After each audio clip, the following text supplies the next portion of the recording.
According to the index, the last time South Africa had a reading this bad was in 2013 when former President Jacob Zuma was at the helm. But it seems like things have not improved. There's too much political oversight and interference. Take the National Prosecuting Authority, for instance.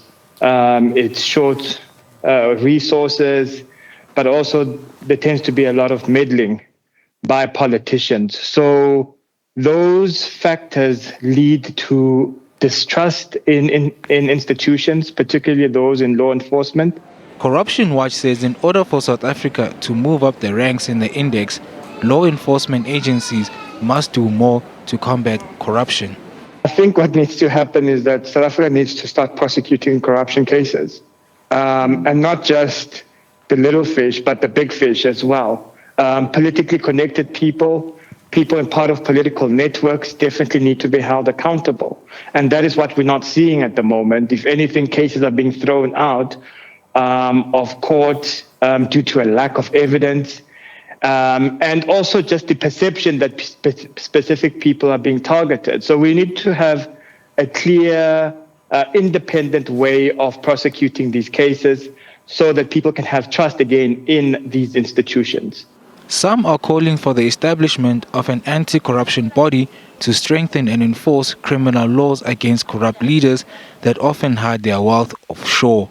An international anti-corruption court is not only a criminal court, but also the opportunity of raking back the loot which usually gets transferred to some safe haven.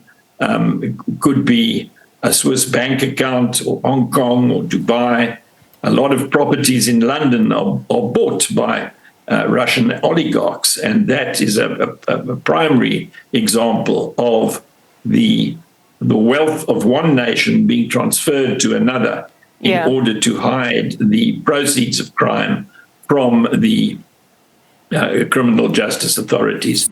The index is a test for decisive actions by leaders to contain corruption that's fast gaining a strong foothold in areas of government, business, and the broader civil society.